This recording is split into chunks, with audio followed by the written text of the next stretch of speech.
if you don't know what you should do with your life, you don't know who you should be, sometimes you think about that as what career you should pursue. But here's another way of thinking about it.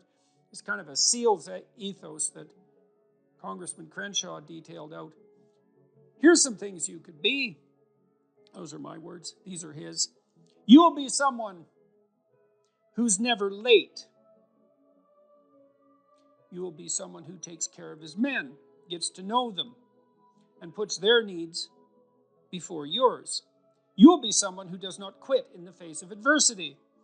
You will be someone who takes charge and leads when no one else will. You will be detail-oriented, which you discuss a lot in later sections of the book. Always vigilant, attentive. You will be aggressive in your actions, but never lose your cool. You will have a sense of humor, because sometimes that is all that can get you through the darkest hours. You will work hard and perform, even when no one is watching. You'll be creative and think outside the box, even if it gets you in trouble. You're a rebel, but not a mutineer. You are a jack of all trades and master of none. And then you follow that a little later with this paragraph, these paragraphs. Be aggressive enough to kill the enemy, but immediately calm enough not to scare the little old lady. You'll be that man who's mentally tough enough to operate in horrific chaos, then immediately transition to tranquility, all without mentally breaking. You will effectively transition from hyper-masculine aggressor to gentle caretaker. You will be both a warrior and a gentleman. The qualities that made SEAL leaders great were rarely physical in nature. They listened. They empowered their team to be successful, carefully entrusting individuals with additional responsibility. It's a real conservative ethos there. They highlighted good performance publicly and criticized bad performance privately. And so, those are lists of virtues, and maybe they're not the only list of possible virtues, probably not, but if you're lost and you don't know where to start, practicing, you also talk about this idea that, this is an Aristotelian idea, that we are our habits, we become what we practice. And imagine if you're lost and you're listening, you think, well, you find some things admirable.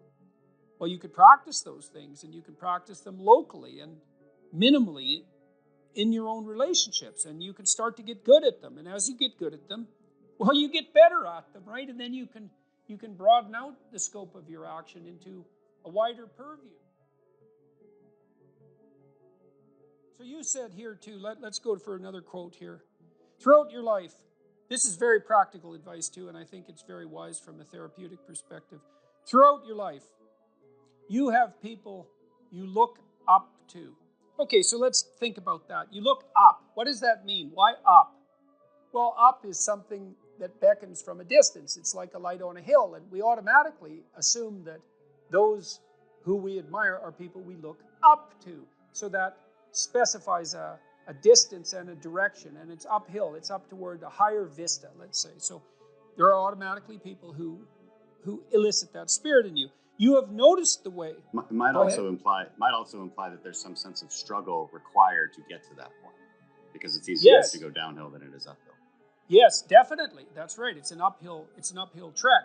And it also implies judgment, because if someone's above you, then they also serve as a judge, or you serve as a judge in relationship to them, because you compare yourself unfavorably with them. And that can also inspire you to tear them down.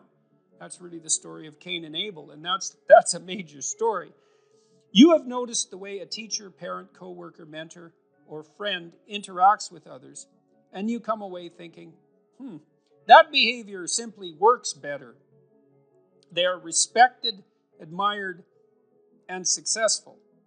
And you find yourself wondering why that is. You do if you're a little bit humble instead of being envious, right? Because otherwise you think, well, that damn crook, he just stole his position, and that's why he's got it. But if you're a bit humble, you might think, well, no, that guy looks successful. Maybe he knows something I don't. You are noticing attributes and character traits that are good and worth aspiring to. You are noticing attributes that make certain people more successful than others. You are noticing what a hero looks like. And in the process, you are discovering a path made up of desirable personality traits that helps you ascend in social hierarchies. That's Jacob's ladder, by the way.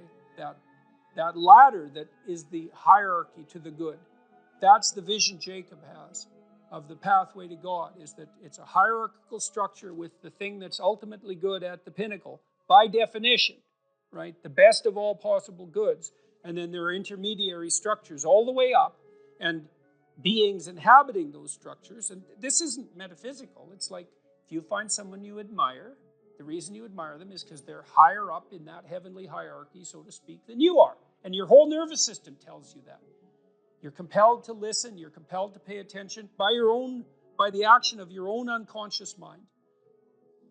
You know, what's interesting about this point of identifying these heroes or at least role models, you can call them either one. I just thought heroes was a more compelling word to use for the sake of writing it. But what's interesting about it too is how pop culture actually plays a pretty important part of this, because like there's plenty of people who simply don't have these good role models in their lives, and you have to acknowledge that. And so where are they supposed to turn? And it's maybe one of the reasons that it's so important to fight these cultural wars that you and I engage in on a fairly regular basis, that they become a serious part of our politics, which at the same time is necessary, but also deeply, deeply unfortunate.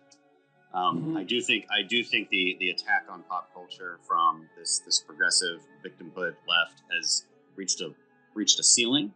I think there's a serious backlash. You look at movies like Top Gun, the recent one, Top Gun, maybe like the highest grossing of all time. Absolutely phenomenal movie, really fun to watch. Why?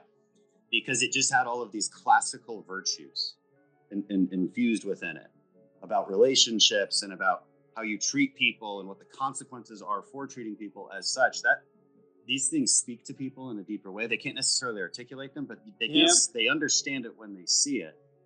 And there's these sort of radical minorities that are very loud that want that changed. You know, they want something else to be on that hill, but people react against it because it's not true. There's no truth to that. Yeah, well, yeah, and something cries out from inside of them then, and that can be appealed to by a storyteller. I saw the same thing in the Marvel Avengers series, is that there is a return to any wide range of classical virtues, certainly brotherhood, a kind of a military ethos, sacrifice, a striving upward, certainly masculine virtues, the combination of the Hulk and Iron Man, for example. There's a monstrous element to the Hulk, but he's a hero in a strange sense, and he's also the revitalizing force for Iron Man when he just about dies, and that's all. The reason those movies were so necessary and so attractive is because they are, in fact, addressing a radical conceptual void in the culture, and it's a void that you're addressing in your book, especially with your appeal, trifold appeal, let's say, to duty, responsibility, and humor at the same time, right? Which is a kind of stoicism in the face of catastrophe.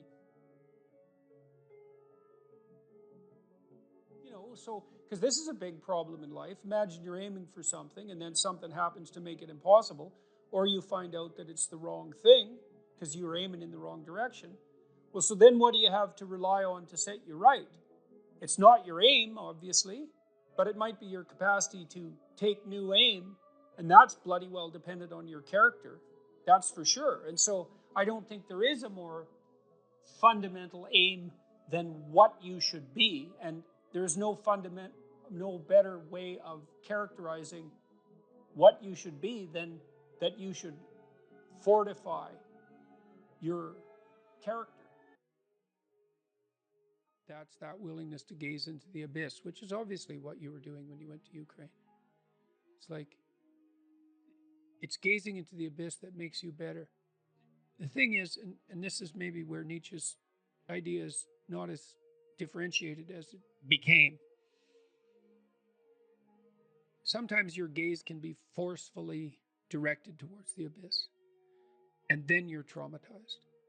If it's involuntary and accidental, it can kill you. The more it's voluntary, the more transformative it is. And that's part of that idea about facing death and hell. It's like, can you tolerate death and hell? And the answer is, this terrible answer is, yes, to the degree that you're willing to do it voluntarily.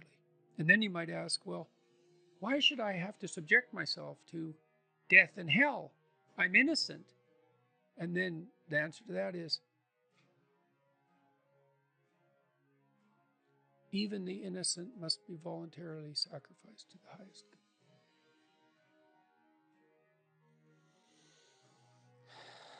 That's such an interesting distinction. Voluntary suffering. Voluntary, yeah. Yeah. Well, that's why the central Christian doctrine is pick up your cross and follow me.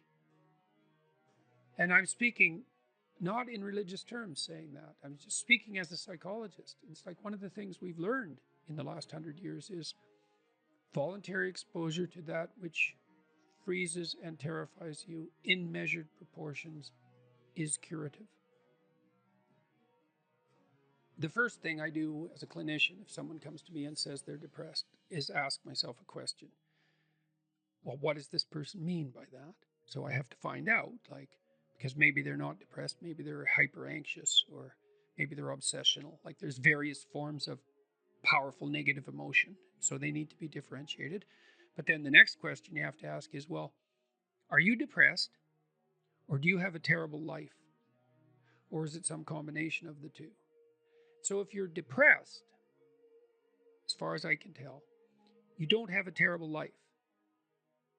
You have friends, you have family, you have an intimate relationship, you have a job or a career. You're about as educated as you should be given your intelligence. Use your time outside of work wisely.